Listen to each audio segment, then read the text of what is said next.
بسم اللہ الرحمن الرحیم۔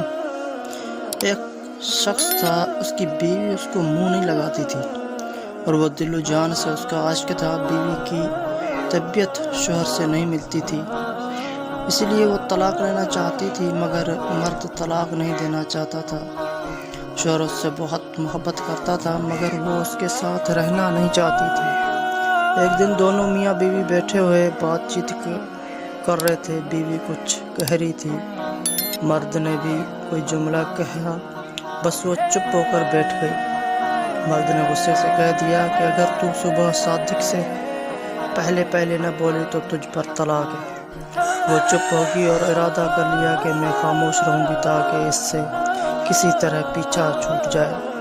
وہ بیچارہ پریشان ہوا اور ہر چند بلوانا چاہتا تھا، مگر وہ بولتی ہی نہیں تھی۔ اب وہ بھی سمجھ گیا کہ یہ طلاق لینا چاہتی ہے اور اس طرح بیوی مجھ سے جدا ہو جائے گی، تو اس نے فقہ کے دروازے جھانکنے شروع کیے۔ ان سے جا کر اپنا حال بیان کیا۔ انہوں نے یہی کہا کہ جا کر اس کی خوشامد کرو اور صبح صادق سے پہلے کسی طرح اسے مناؤ، ورنہ صبح صادق ہوتے ہی وہ تیری ہاتھ سے نکل جائے گی۔ صبح سب نے یہی جواب دیا۔ پھر وہ امام ابو حنیفہ رحمۃ اللہ علیہ کے پاس پہنچا۔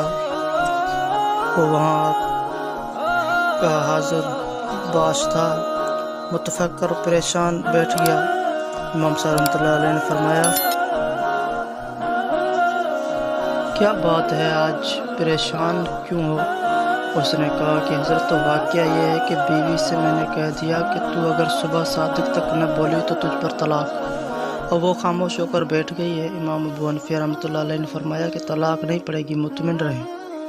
اب وہ مطمئن ہو کر آ گیا۔ فقہ نے امام صاحب رحمۃ اللہ علیہ پر تانا شروع کیا کہ ابو حنیفہ رحمۃ اللہ علیہ حرام کو حلال بنانا چاہتے ہیں۔ ایک مصری ہے، اس کو کہہ دیا کہ طلاق نہیں پڑے گی۔ امام صاحب رحمۃ اللہ علیہ نے یہ کیا کہ صبح صادق میں جب آدھا گھنٹہ رہ گیا تو مسجد میں جا کر زور سے تہجد کی اذان دینا شروع کر دی۔ اس عورت نے جب اذان کی آواز سنی تو سمجھی کہ صبح صادق ہو گئی، بس بول پڑی اور کہنے لگی کہ صبح صادق ہو گئی ہے، میں مطلقہ ہو گئی، اب تیرے پاس نہیں رہوں گی۔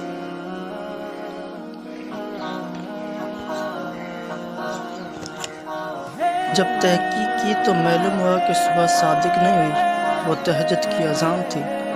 لوگ قائل ہو گئے کہ واقعی امام صاحب رحمۃ اللہ علیہ فقیہ بھی ہیں اور معتبر بھی ہیں۔ سبحان اللہ العظیم۔